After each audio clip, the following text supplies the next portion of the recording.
நிறைய ஆண்களுக்கு இந்த ஆசைகள் உண்டு. மனைவியை வந்து வெளிச்சத்தில் பார்க்கணும், முழு நிர்வாணத்தோடு பார்க்கலாம் ஆசைப்படுவாங்க. கணவன் தான் பார்க்குறார், அது நீங்கள் கூச்சப்படவே கூடாது.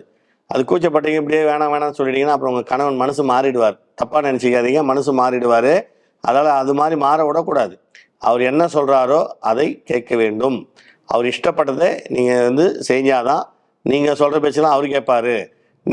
அவர் சொல்கிற பேச்சு நீங்கள் கேட்கலன்னா அவருக்கு ஒரு வேறு மாதிரி மூடு வந்து வேறு மாதிரி எமோஷன் ஆகி டென்ஷன் ஆகி அதில் வேறு மாதிரி போயிடும். அதால் தயவு செய்து அவர் நல்லது தான் சொல்கிறார் உங்கள் ஹஸ்பண்ட் அவர். அதால் வெளிச்சத்தில் உங்களுக்கு கூச்சமாக இருந்தால் நீங்கள் அதுக்கப்புறம் பெட்ஷீட் கூட போய்த்திக்கலாம். அந்த டைமில் டக்குன்னு ஓப்பன் பண்ணி பல விதம் இருக்குது. அது இப்போ நீங்கள் தொடர் ஃபுல்லாகவே நீங்கள் வந்து கம்ப்ளீட்டு நிர்வாணமாக இருக்கணும், முழுசாக காட்டணும்லாம் அப்படின்லாம் அவசியம் இல்லை. நீங்கள் மேலே பெட்ஷீட் கூட போட்டுக்கலாம், அவர் உள்ளே விட்டுக்கலாம், வெளிச்சத்தில் நீங்கள் ஓப்பன் பண்ணி காட்டலாம். பல விதம் இருக்குது. அதாவது இருட்டில் செய்யணுன்றது வந்து அவருக்கு பிடிக்கலன்னும் போது அவருக்கு நீங்கள் சப்போர்ட் பண்ணுங்கள், நல்லது தான். உங்கள் ஹஸ்பண்ட் அவர் டேஸ்ட்டுக்கு போங்க. அப்புறம் சப்போஸ் நீ இப்படி செய்யலை அப்படி செய்யலை, இப்படி பண்ணலாம் அப்படி பண்ணலன்னு மனசு மாறிட்டாருன்னா உங்களுக்கு தான் வேதனை.